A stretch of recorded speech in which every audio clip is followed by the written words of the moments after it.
gap on the buccal wall and buccal side, and that's what should be there. Okay, if it's not there, then we should maybe reevaluate our position. So in the past, we used to consider grafting this gap based on its size. However, when we look at the most recent studies, we can see that actually the grafting the gap between the implant and the buccal bone is indicated in every case. So we can see that if you're placing a bone graft there, it's reducing the size of horizontal bone resorption almost by 50%. So that's very important. However, we used to think that bone grafting is the most important factor, but there's a good study. It was conducted and designed by Dennis Tarnow and Stephen Chu, and I really like this study because they did immediate implant placement in 4 groups. In the first group, they just placed immediate implant with no grafting and with no immediate provisionalization, just a standard healing abutment. The second group, it was immediate provisional restoration, but no bone graft. And the third group was just a bone graft with a standard healing abutment. And they did both in the last group. It was immediate provisional restoration and a bone graft. And they assessed the horizontal tissue changes after the healing. And what you can see, the least amount of resorption was achieved in the last group. So as you can see, it's not only about the bone graft, it's also about the provisional restoration. So by giving the soft tissue support to the margin of gingiva, to the interdental papillae, we can actually preserve more tissue volume. So this study clearly shows how critical this factor is. And just to give you an idea, how important this is, please have a look, at changes at papilla level that we can observe just within the minutes after you extract a tooth. So this is a tooth that's extracted. As you can see, even like within like half an hour, as long as the support for the papillae is lost, we can see the flattening of the papillae. So this kind of changes, okay, it's not permanent, but they happen like immediately after we remove the tooth. And as you can see, even just after we place the implant and make a provisional restoration, you can see, this papilla support, it's already made the papillae to improve a little bit. So it's even better just after surgery than after the extraction. As you know, with time and during the maturation process, we can see the further improvement. So the space that's between the soft tissue and the buccal bone and the implant and the abutment and provisional restoration is called the regeneration zone. It's not only limited to the subcrestal area, and that's like apical to the bone level, but it's also in the supracrestal area until the level of gingival margin. So the grafting approach that's including the grafting in both zones is called the dual zone concept, and it's the term that's coined by Dennis Tarnow. So in the dual zone concept, we are not only grafting the bone zone, that's, as I said, is subcrestal area, but we are also grafting the gingival zone, which is supracrestal area. And this together called what's called the dual zone concept. So as you know, by grafting the gap and making a provisional restoration, we can reduce the tissue remodeling to just 0.1 millimeters. So that's, that's on average. Some patients can be more, some patients can be less. So you have to be careful, not your every patient is the average patient, but that pretty much allows us to reduce this significantly. So just to give you an example, okay, we extracted tooth, we are placing the implant, we are doing the bone grafting. All right, and then we are delivering the immediate provisional restoration.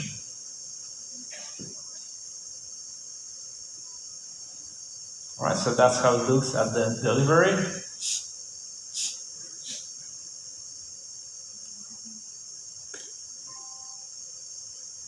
Right? So I'm usually placing the implant driver when I'm placing a bone graft, not to make the, not to place the bone graft inside the connection because that would interfere with my temporary restoration abutment. You can place a healing abutment, it's not really that important. And by then I'm just using some kind of probe to pack the material really deep. I mean, it's not so important to be very, well adapted at the apical level. I'm just trying to place as deep as possible, but it's more important at the coronal level because it's where all the resorption happens. And then we are delivering the temporary restoration that was made during surgery. So just to make a right biomaterial selection for the graft. So if you're grafting like a bone zone, actually, it's not that important. Like if you place like xenograft or allograft, it will all work like in a bone zone. I think the most people in the bone zone would use either xenograft or allograft. However, when you're grafting the gingival zone, it really matters. I mean, if you're using the material that's not resorbable, let's say xenograft, okay, this is what happened. You remove your crown after 4 months, and you see this kind of small particles and a lot of inflammation. So do you want inflammation there? I said before, what's there in the emergence profile? There's a biological width. So there's like tissue that are meant to protect the bone and the implant from the oral environment. So if you're placing lots of inflammation there, some irritating factors like unresorbed particles of biomaterial, then it's not. I believe that it's not good, great long-term prognosis. So my preference, and this also was actually recommended by the authors of the dual zone technique, is to use allograft. So I'm using the minorized small particles corticocancellous allograft. And the good thing about this is, I pack it at the gingival level. Usually when I remove it after 4 months, you see this, all right? So a bit reddish maybe, but there is no inflammation, not really a lot of bleeding. I mean, there always can be some bleeding because with the junctional epithelium, there are like hemidesmosomes. So when you're removing, sometimes small bleeding is completely physiological, but you don't see like a lot of inflammation and a lot of particles. So that's my preference in this regard. So we know how to preserve the tissue. The question is, all right, what's our goal? Where are we aiming to? Do you want to preserve the tissue? Okay, or do you want to augment the tissue, right? So let's consider some factors.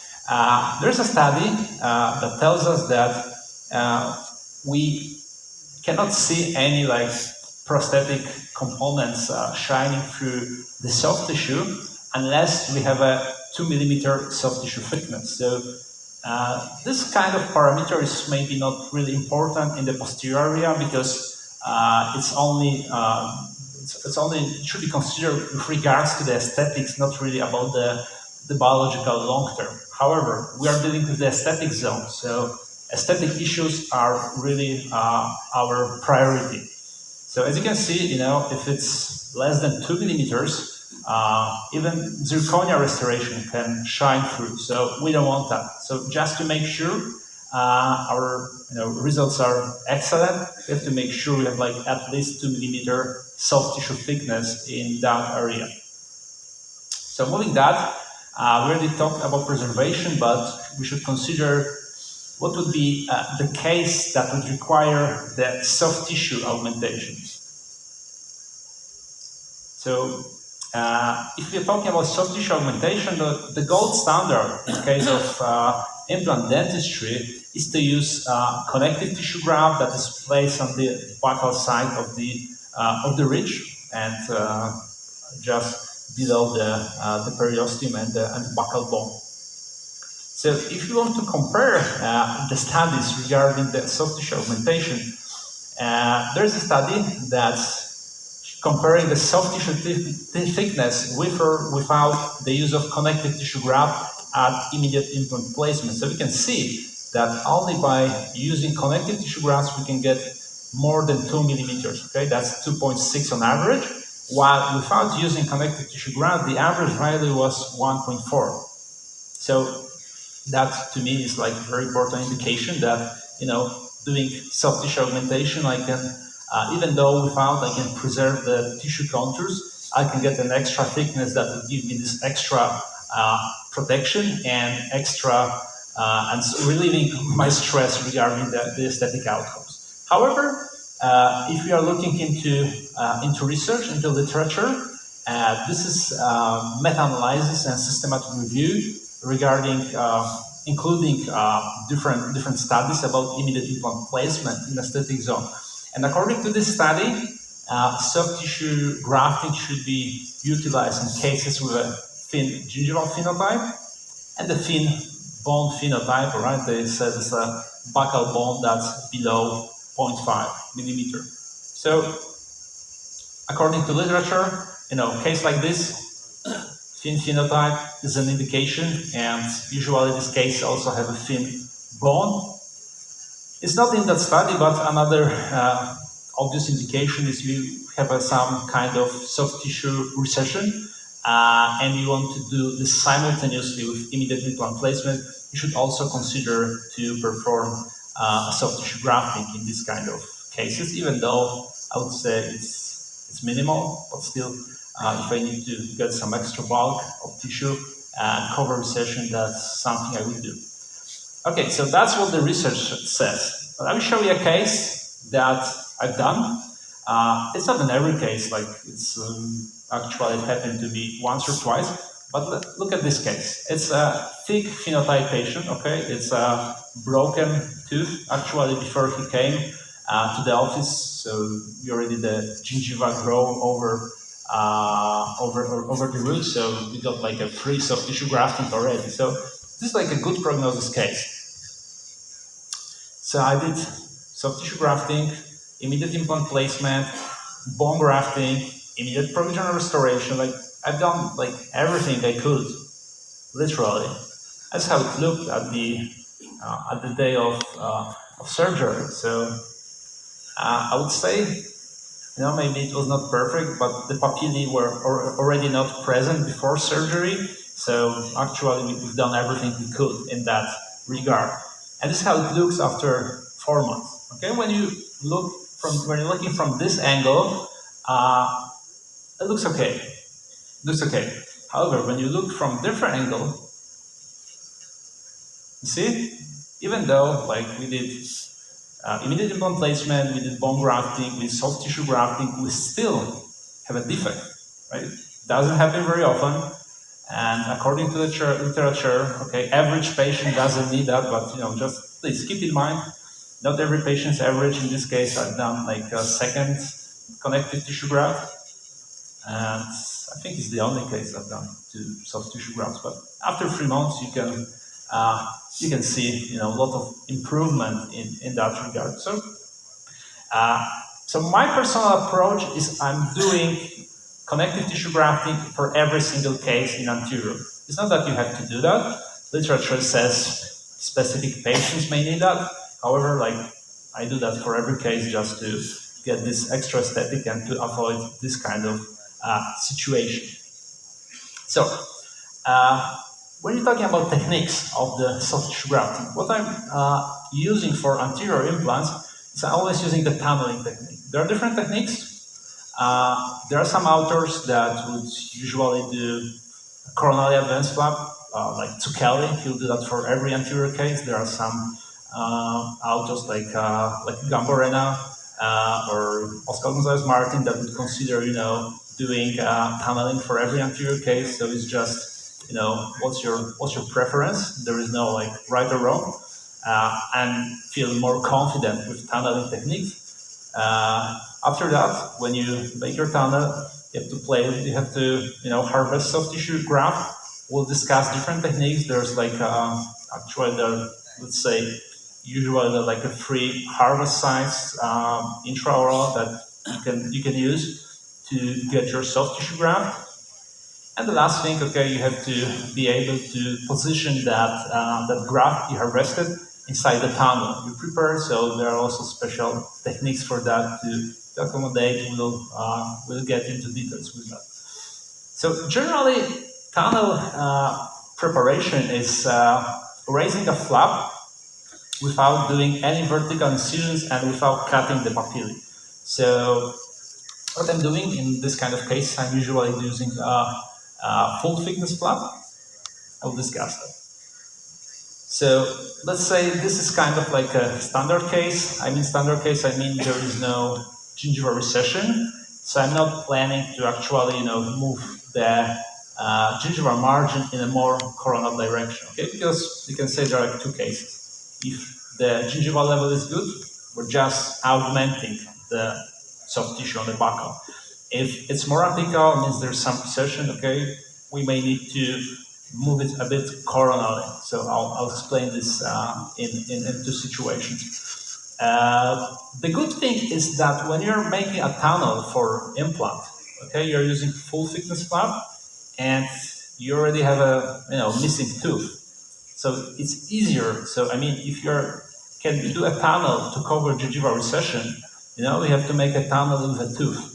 So this situation, when the tooth is already gone, it's way easier, all right? So good thing, if you know how to cover gingival recession, you can do it easily. And the other good thing, if you don't know, it's easier to learn than gingival recession. So pretty sure like it's all of you are able to do that. So we need to find some landmarks before we plan our preparation. So one of our most important landmarks would be the position of mucogingival junction or mucogingival line. And that should also limit our apical extent of the flap preparation. Another landmark that we should consider is the midline of the adjacent teeth. And of course, the sulcus, at least the previous sulcus, because we already extracted the tooth. And tunnel preparation basically involves making a full thickness flap through the sulcus, until the area I just showed you. So we are going from the sulcus into mesial, distal, and apical direction just to raise a full thickness flap. So for standard cases, that means that they don't need a lot of coronal advancement. I'm just going let's say into the midline of adjacent teeth and about 1 millimeter beyond the mucogingival junction. So that's actually our extent of flap preparation. And this is what you would need for most cases, only full thickness. You don't need to do any kind of periostal incision in most cases, and just be careful at the papillae. Don't try to elevate them too much, because papilla elevation is necessary when we want to move the tissue more coronally, and when there is no need for that. It's also increasing the risk for tearing the papillae, and that can have some secondary healing in that area and kind of aesthetic scarring and aesthetic complication. All right, so usually I'm using kind of tunneling knife. This is a small periosteal elevator. So I'm always using that when it's touching the bone, all right? So it's like doing a sinus lead, okay? So you want to touch the bone, so it's reducing the chance for tearing of the soft tissue or sinus membrane in case of sinus lead. So I'm just doing this mesial, distal, and apical, all of these directions. And in case if we have a gingival recession or we want to some extra coronal mobility, we may need to extend our preparation a bit more. So it's still, we are going through the sulcus. And my technique for that is not to go full thickness like this, because it was before. We are going only to the midline of the mesial and distal direction. Here, we would extend this in both ways. So regarding the mesial and distal, you make our preparation that's usually should involve almost the whole tooth, all adjacent teeth, all right? So 1 mesial, 1 distal, and we're not going 1 millimeter apically, but after going 1 millimeter apically, we also use a blade to to split the flap, all right? To cut the periosteum, to make like the incision through the sulcus that is parallel to the mucosa. I'll show you the video. So this is disposable blade. It looks similar to, as I showed you before, the tunneling instrument. However, this is single use and it's very sharp. So once I finish the full thickness preparation, I'm usually using this kind of blades, going beyond mucogingival junction, and doing some more tissue release. So I'm showing the video how much tissue release we can get. All right, have a look. So this is the standard tunneling instrument. I'm just going full thickness in the apical direction. Usually I start with apical because it's easiest. I'm beyond the mucogingival junction. You don't go a lot. Now I'm using a bit different angled instrument that's going mesial, trying to go the whole teeth, and I'm going distal. It can be done like really fast, in like within 1 to 2 minutes. You can make your tunnel preparation once you get some repetition in this. And now this is a disposable blade, and I'm cutting the periosteum only like beyond the mucogingival junction. So we are trying to remove the soft tissue flap from the muscles, and when we remove it from the muscles, then we can get more coronal advancement. You'll see, it's like after that it will be very easy to mobilize the tissue.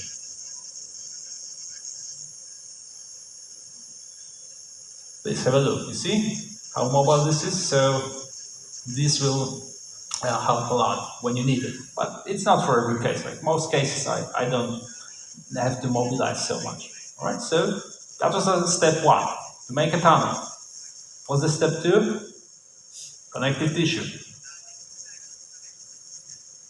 So let's talk about soft tissue grafting. So we have 3 types of tissue we can harvest in the intraoral. First will be subepithelial connective tissue. Let's call it SECTG. Second would be connective tissue graft from tuberosity. Let's call it TCTG. And the last one would be the one you take the graft with the epithelium and then you de-epithelialize the graft. Okay, so let's call it like de-epithelialized free-gingival graft. Free-gingival graft stands for the graft with the epithelium. So let's consider the anatomy of the palate. So in the patient palate, we can find the most superficial layer. That would be the epithelium. That's, let's say, to make it simple, it's about 0.5 millimeter. The next layer is lamina propria, and the anatomy is very site specific. So some sites in the palate can have more or less lamina propria. The epithelium is usually the same, and let's say also on average that would be like 0.5 millimeter. Then you have a submucosa, which is really dependent on the site. So this contains like glandular and adipose tissue, and the periosteum, that is the most, the closest, the layer that is most closest to the bone. And what is the most important for us is the first 2 layers, all right? That would be epithelium and lamina propria. And the lamina propria is the real connective tissue graft we need. Okay, we don't need epithelium, at least for the indications we are discussing now. So the lamina propria is the real issue, is the real deal here. Okay, that's going to augment our tissue. Some techniques take more of the submucosa, of the glandular and the adipose tissue, but we'll discuss that later. But they tend to resorb more. So even though the graft is big, they tend to shrink during the healing. So when we are going to harvest the grafts from the palate, the most important anatomical landmark for us should be the GPA, okay? So that is greater palatine artery. So when you're harvesting our grafts from the palate, you should, first of all, have some safe distance from the artery and also have some safe distance from the teeth, all right? In order not to create a gingival recession, especially for the first molar. Usually the palatal root of the first molar is very protruding into the palatal side, and usually there can be some bone dehiscence. So if you take a flap and there's bone dehiscence, you're creating some chance for gingival recession. All right, but as you can see, even though the proximity to the artery, it's getting closer the more anterior you are. However, the risk of bleeding is decreasing, okay, because the vessel is becoming smaller. So if it's smaller, even though there's more chance of hitting the artery in the anterior, that's usually like less of a problem. So you can see we have quite some room to harvest our grafts. Another thing, that usually that's actually good for us as dentists is that in the first portion, this GPA goes in this kind of like a bony channel that looks like a sulcus. So in the area where there is the highest chance for bleeding, I mean severe bleeding, usually it's quite deep. You can see it's even in CT, all right? There's usually like kind of like a channel there, so it's really hard to to get a lot of bleeding from there, which is a good thing. Okay, we don't want to deal with the bleeding. Just to show you, this is a full thickness flap. I elevated for a full arch case, and in a full arch case is different because the ridge is resorbed. So usually the top of the ridge can be like very close in the distal area to the GPA. So just to show you, how big this vessel is, and we don't really want to, like cut it because the bleeding could be very difficult to manage. However, with the techniques I'm showing, like it's almost impossible when you are just following the rules. All right. So the first technique, let's call it subepithelial connective tissue graft. So we are taking the graft without the epithelium. The technique that was described for this, it was invented by Hurtzeler and Wang in 1999. It's called the single incision technique. However, it's in fact 5 incisions. It's the name that after you suture, it looks like one single incision on the palate. And it takes a lot of glandular and adipose tissue with the periosteum. And actually, not that there's not much of lamina propria. The main benefit of the technique is getting the primary healing on the palate, and it can be used for like a smaller graft size. I mean, for single, because it's harvested only from premolar area, so it's the size is okay for a single tooth implant. Maybe not enough for like multiple gingival recession. So this technique involves creation of an envelope on the palate, and through that envelope, we are harvesting the soft tissue graft. We are moving the graft from palate, and we are suturing the palate. Okay, so that's why it looks like it was a single incision. So I show you how it's done on the video. This is usually how the graft looks with this technique. It's like lots of glandular and adipose tissue.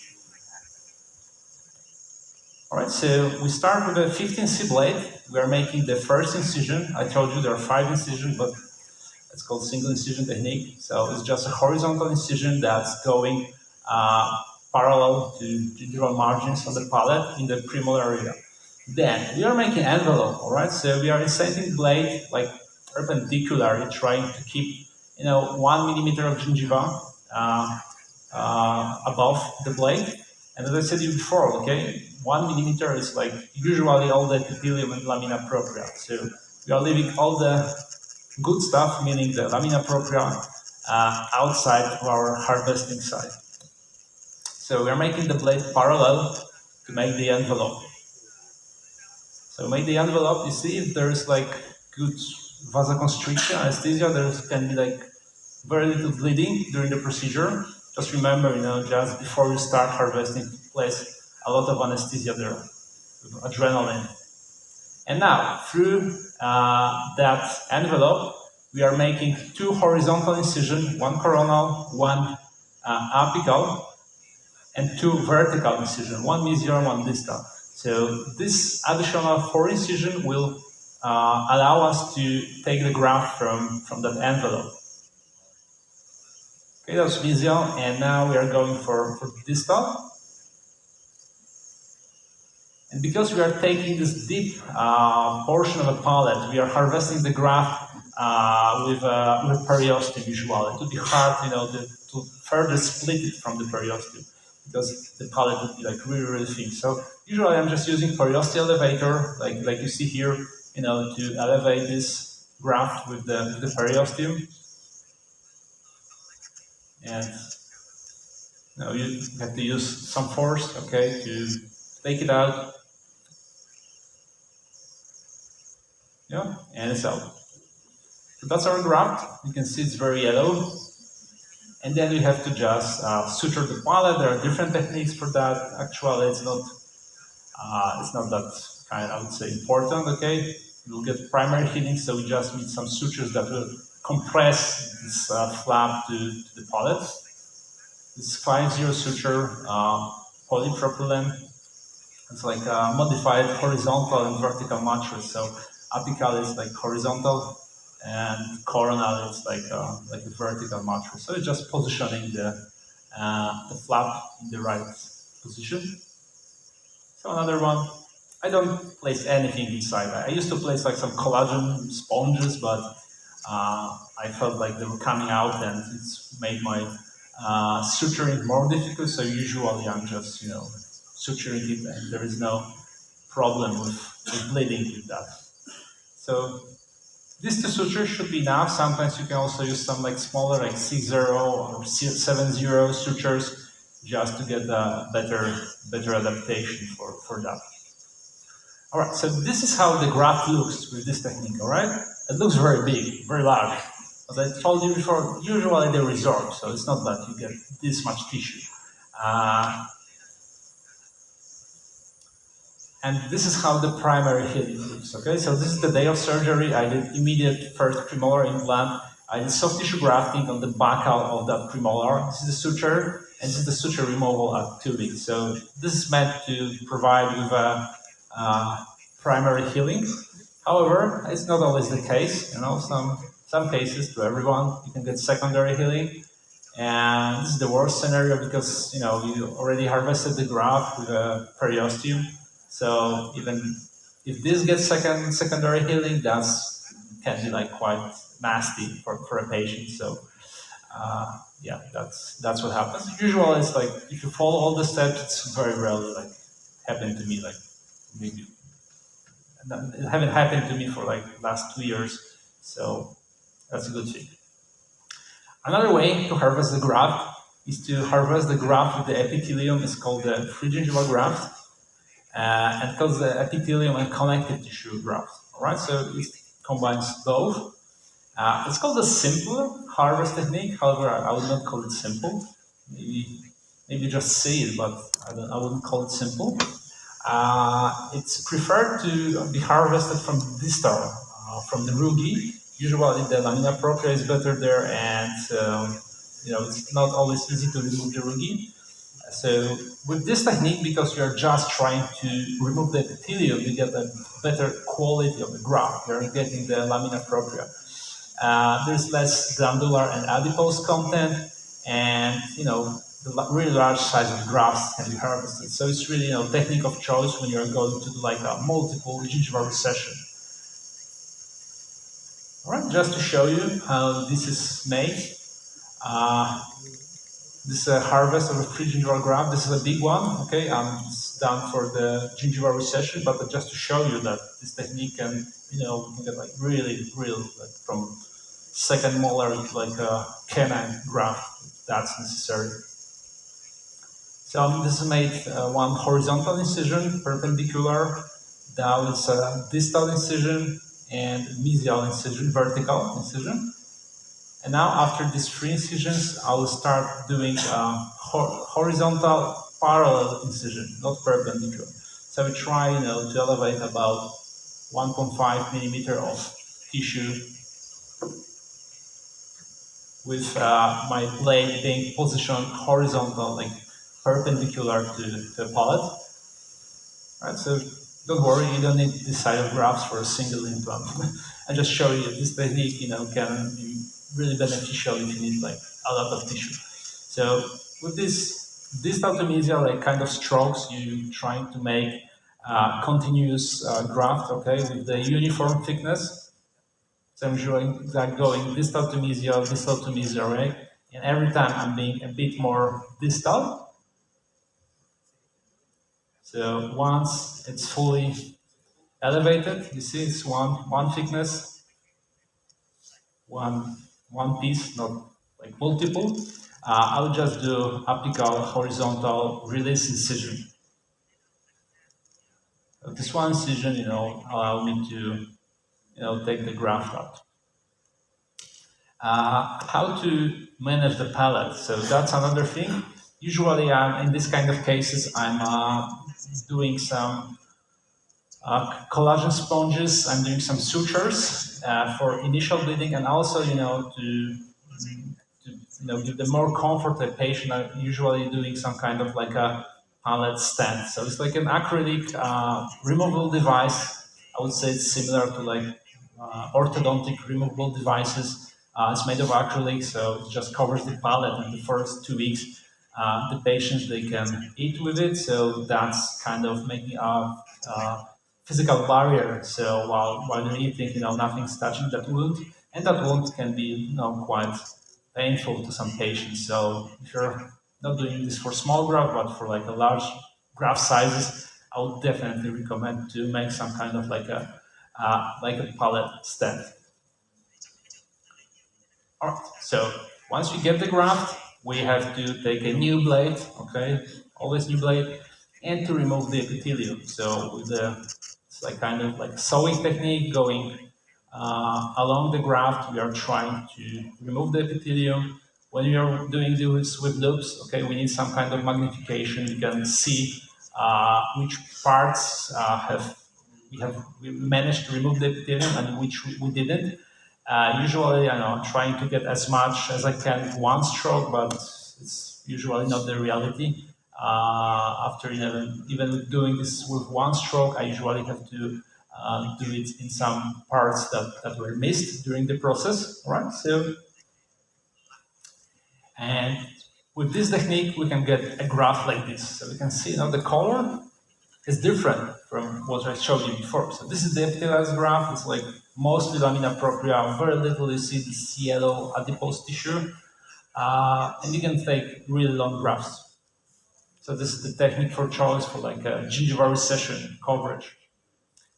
And another technique, I'll tell you straight away, this is my favorite technique for single implant, is the connective tissue graft that's harvested from the tuberosity.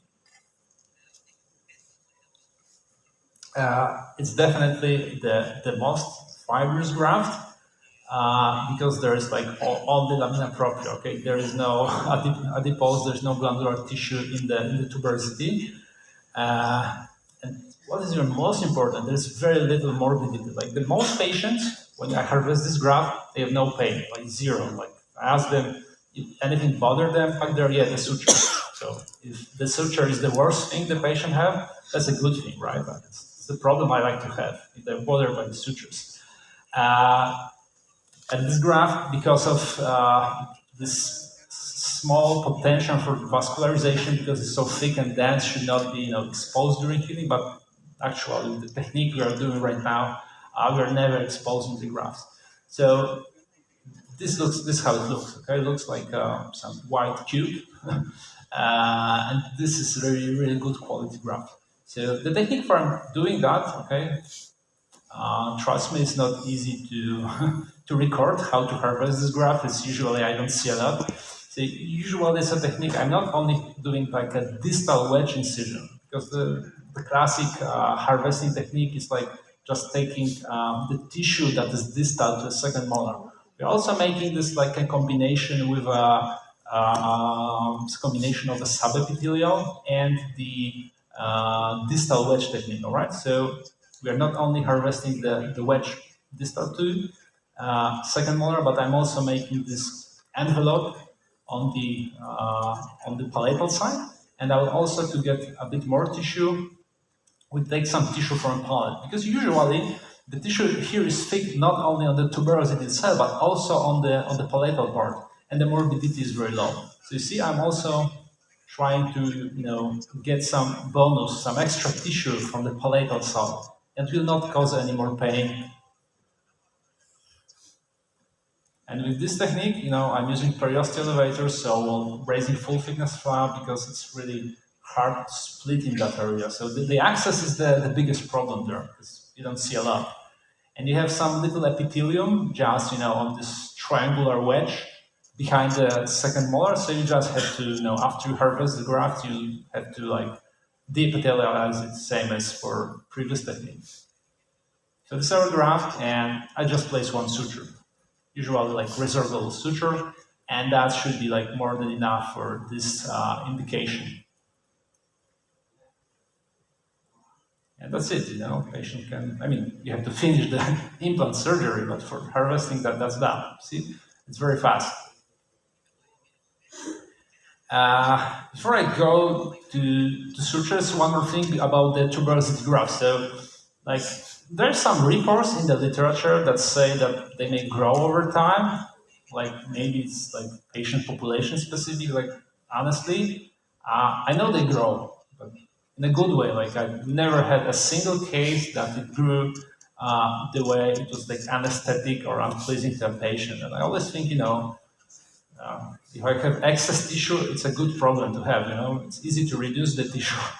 It's not so easy to add more to the tissue. So if I ever have it, probably it's a good problem to have, but it never like happened to me even once in a life. And I'm a periodontist. I do quite a lot of soft tissue grafting for many different indications. All right, so you have your graft of choice. There are three techniques. My preference is the tuberosity graft, but you can use according to your will. So we have to accommodate the right sutures to make our graft fit inside that tunnel we've made, and we have to stabilize so it's not moving. The critical factor for healing in surgeries, is the immobility of the wound. So we have to make this immobile. So I'm usually doing this with two sutures. These are horizontal mattress sutures. So first of all, I start on the buccal side and going to the suture, taking the graft on the one side and coming back from that side. So with this mattress suture, now it will go into one direction. And I'm also doing another suture on the distal side, also grabbing the graft and coming out on the buccal. So with this suture, you stretch the graft, okay? If you just do one suture in the middle, this graft tends to shrink. So I don't want it to shrink, okay? I want to stretch it. So I'm always using two sutures for that. Just to show you, it's a big graft. It's subepithelial connective tissue graft. This is one suture. Usually, I don't like place this inside and then I try to do another suture. I try to make them simultaneously. So I use one suture and I'm not tying this one. I'm just clipping one needle holder on one side, so it's holding by the gravity, and I'm taking another suture and another needle holder to do the same on the other side. And once I have these two sutures, I will stretch them to place the graft inside the tunnel, like this. So I'll start tying the knot only once, it is in the right place and I have these two sutures stretched. And this is how it looks. See? We see the implant, we see the buccal gap, and we see connective tissue graft, and we see the buccal tissue. You see? There's like a lot of tissue. We augmented this tissue. It's not healed yet, but it's going to be there.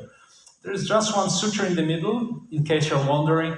It's not something I'm doing every case. Sometimes after these two, I find some like tissue mobility. I may also add the one in the middle, but it's not like I do it maybe 10% of the case.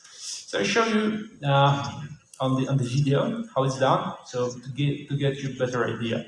So this is a tuberosity connective tissue graft. I'm raising the flap, okay, so I'm not just grabbing this tissue with a needle because it may go like not perpendicular but horizontal to the flap, and it may be then hard to position the graft inside. Now I'm grabbing the graft, placing this horizontal mattress, and I will go out on the buccal side. So this is one suture, and we need another one, as I just told you. So usually you see I'm just clipping this with small needle holder, and it's like, hanging by the gravity. So I have more hands, or we can have more assistance, but I think needle holders, take less time and money than extra assistance, so you can use just that. All right. So I'm doing the another horizontal. This one is just hanging by the gravity. So we need two needle holders.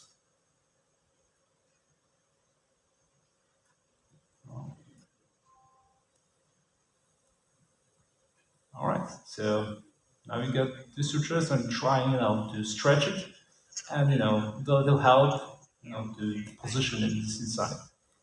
Okay. Once it's there, you just tie one knot, like the second knot, and that would be all for soft tissue grafting. All right. So please have a look at this case. There was even we had to remove the left central incisor, and you can see there was a little bit of recession, maybe like 1 millimeter, but it was not the same level. So we've done soft tissue grafting. We talk about provisional restoration, but we just made the provisional restoration a bit shorter. So we just made some space for the tissue to come coronally, but I didn't really pull the tissue coronally. And you can see after the healing, you have more tissue than before, right? So that's my goal. I want my zenith to be more coronal than the final restoration, because now with excess tissue, you can just push it apically. With the final restoration, it will make our life easier. Like the excess tissue is the problem I like to have. This is another situation when you have like gingival recession or maybe an adjacent teeth. We can also try to move the tissue more coronally, but there is an option, but it's I think we don't have the time maybe to explain everything in details. So in most cases, you just do the sutures I just showed you. All right, so that was how to place the soft tissue grafting. So now would be the most important factor of all, as I said before, immediate provisional restoration, and that's I'm saying that as a person that's almost never restoring implants. Like the only restoration I ever do are temporaries. Like I never did. Not never in my life, but for a few years, like I haven't restored like any final case, because I'm working with a prosthodontist and I'm doing kind of like a referral-based practice. However, I still believe that this is the most important part, because you're gonna have the best surgery, best implant position. You can do soft tissue grafting, bone grafting, and you can ruin all of this with the poor prosthesis. All right, so there is no surgery good enough that cannot be ruined with prosthesis. So please keep that in mind, especially if you're working with I would say in a referral-based practice. Okay, so when you're not restoring your cases, make sure the doctors that do that, they know how to get the job done. All right. So the first thing, the implant is like a circle shape, and the tooth is nowhere like circle. Okay, so we need to get from the circle to this more triangular anatomic tooth shape, and it's also not in the middle. We want our implant to be more palatal. So how to do that? We need to have a right emergence profile, and to get the right emergence profile, it's not always that easy. At least we need to know how to do that. So in case of immediate provisional restoration, we don't have emergence profile, okay? It's not there, it's a socket, we extract a tooth. So we are actually, going to guide the tissue to follow our temporary, okay? We're not following the tissue is temporary, it's the opposite, okay? So we have to design emergence profile that consists of critical contour. I will explain what it is. This is generally a part that is the most coronal in the emergence profile, and this is actually usually the same as the natural tooth. So it has the same shapes, the same the same circular. So this shape is the same as with tooth. Then we have abutment and subcritical contour. So the subcritical contour is everything that's between the abutment and the critical contour. Okay, we'll explain. I'll make this clear to you. And everything that's on the back from the subcritical contour is the regeneration space. Okay, so one of the factors that one of the features of subcritical contour is that it has to provide the space for regeneration. So if it's like not concave, it's bulky, it's convex, okay, it will leave us very little space. So our main role of subcritical contour is to provide the space for regeneration, for that extra tissue thickness. All right, so how to design immediate provisional restoration. So when you are dealing with a critical contour, there are some specific features for the design function and the length of all of these parameters. It was described first by Sue and then by Pascal Gonzalez-Martin in 2019. So it's a very good article. Also recommend you to read it. But I'll try to give you like most of the details from the article, so you already know. So usually the design of the critical contour is equal to natural tooth. Some cases when you want, that like more tissue may make it a little bit reduced, but let's say it's equal. All right, so this is the shape, triangular shape of the tooth that we are missing. So it's supporting gingiva, it's giving the support to gingival margin and papillae. And this is one of the reasons, as we said before, that when we extract a tooth, the bone graft is not the only important factor, other is the provisional restoration. And this is the critical contour. It's giving the support, the soft tissue at the marginal level, all right? And the length of this is usually 0.5 to 1 millimeter. So it's, let's say it's fixed, okay? It's not case dependent. Another factor we always need to have for provisional restoration, another part is the abutment. So, okay, its function, it's obvious we have to connect the restoration to the implant, and let's say it's also fixed, because the length is 1 to 2 millimeter in every case. So, everything that's between these two would be the subcritical contour, okay? And this design should be as concave as possible, okay? So, in order to make space for regeneration, we need to make it as concave as possible, and its length is variable. So this is fixed, this is fixed, this is variable. So it is variable. What factors are influencing this? So the most important factor that influencing the subcritical contour space that's available is the apicocoronal position. Please have a look. Okay, so let's say we have an abutment that has, let's say, one length, and we have a critical contour that's also always the same. So when we have a 5 millimeter implant, if the implant depth is 5 millimeter from the zenith, you see we have a lot of space, so subcritical contour. Same with 4 millimeters. So these are, as I told you before, it's not only because of the biologic will, but we also need a space for emergence profile.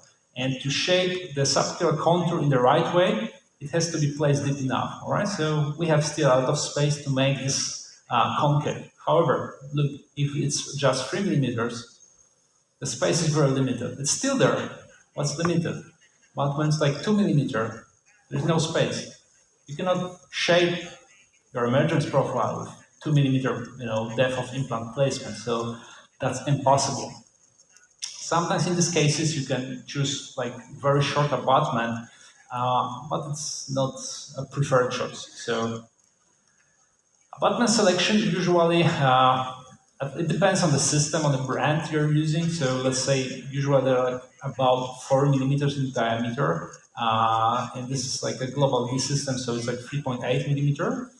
And there are different heights of abutment. So I'm usually using tie base, the same I would use for a final restoration. So with that, when I'm moving from the temporary to a final restoration, we can actually keep everything with the same shape. Okay, so I'm using a final tie base for temporaries. So the smallest one will be 0.6 millimeter, but the problem is like very short tie bases that can compress a bone. So the type-based selection is like a compromise between the biology, okay, and aesthetics. So let's say the shorter it is, maybe it's more aesthetic. There's like less titanium, more space for subcritical contour, but then it's less biologically friendly. Okay, so there is some cementum, it's bonded to a crown. So my first preference, and I use it for like 99% of my cases, 2 millimeter type. So when my implant is 4 to 5 millimeter, usually I try to place the implants deep. Usually it's like 5 millimeters with 2 millimeter tie base. That's more than enough to shape the subcritical contour.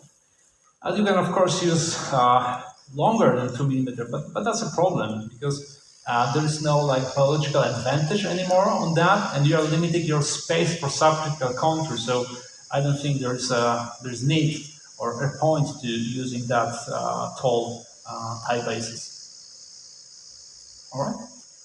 So to give you an example, we are extracting tooth, placing implant 4 to 5 millimeter from the zenith.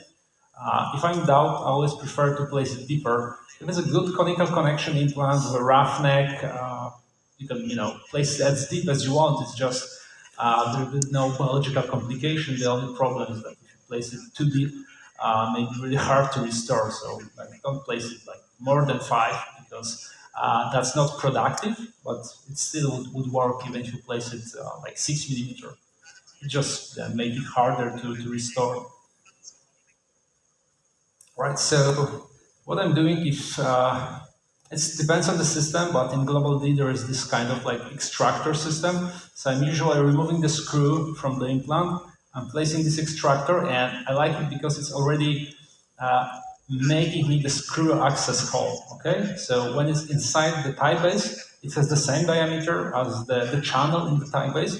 So when I use any composite or as any material, when I just remove it, I already have the access hole. So it makes it like super easy. You don't have to, drill a hole inside or put any Teflon or anything with this kind of extractor device. It's super easy. So we are just placing like a veneer from a future crown and just adding some material. It can be composite, could be acrylic. It's up to you. Just to take a position of that crown in the oral cavity. But we are not really shaping any of subcritical contour. So once we remove that, we just having the position of the buccal part of the crown. And now we have to add more material and shape our provisional according to the features I just described to you. So we know how we want our critical contour to look. We want how our subcritical contour should look. So we can use all this knowledge, to shape our restoration the way we want it. So we are doing this extra rally. We are not, doing like based on the tissue. We want this to shape the tissue, all right? Because our tissue is a mess. We just extracted a tooth, placed implant, and done a bone graft.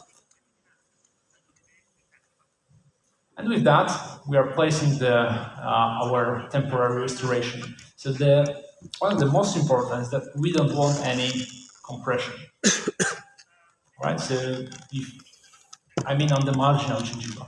So when you place our temporary restoration, there should be no interference, especially on the papillae. We don't want to compress the papillae. And if you look at this, I like to make my critical contour a little bit reduced. I told you before it should be the shape of a natural tooth, and that's true.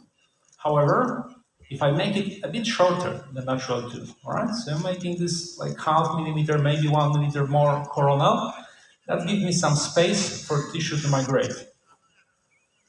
You see, it's not even touching there. And I'm not even like pulling the tissue. I'm just leaving some space, little, not a lot. Like if you leave too much, it will not work. And look how it heals.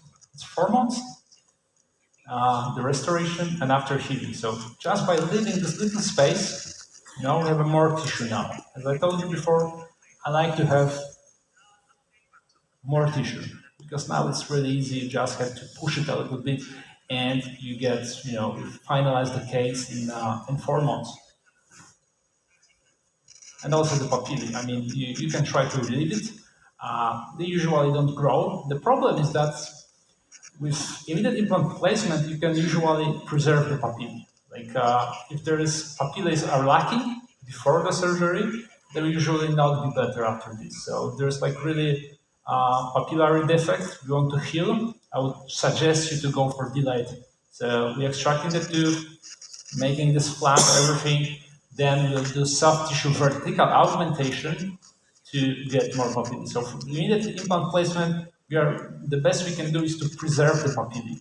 And as I told you, papillae are difficult. The buccal is easy, you can just make shorter crown and the tissue will grow itself. So the buccal is the easy part. So optimal situation I like to have after the healing is to be like this. This is the crown is a bit shorter. That's the perfect position. Some cases can be the same, which is also acceptable. Okay, if they're the same, it's also perfect. This is just some small, like really detail as my preference. And now, so to sum up, the main role of the immediate provisional restoration is to give the soft tissue support with the critical contour and to provide regeneration space with subcritical contour. So these two factors are really important for our good outcomes. So once the tissue heals, okay, we want to look it like this, made exactly the way we did the temporal restoration. Okay, and what happens after 4 months? The tissue is perfect.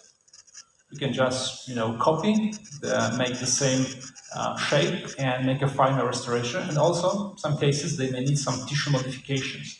So just show you how we can manage the tissue by changing the shape of provisional restoration if we done the good job at the surgery and by making the good provisional restoration. So as we said before, the most important aesthetic parameters are as the contour. Okay, you want the gingiva to look like natural tooth. In the implant side, you want the papillae to be, not deficient. They have no scarring. Sometimes you cut the papillae during surgery, you can get some secondary healing. So you want papillae to be really symmetrical to the contralateral tooth and need some volume, both for aesthetics and also for some further tissue sculpturing. So if we need to do some modification, the thick tissue will give us the more room to do that.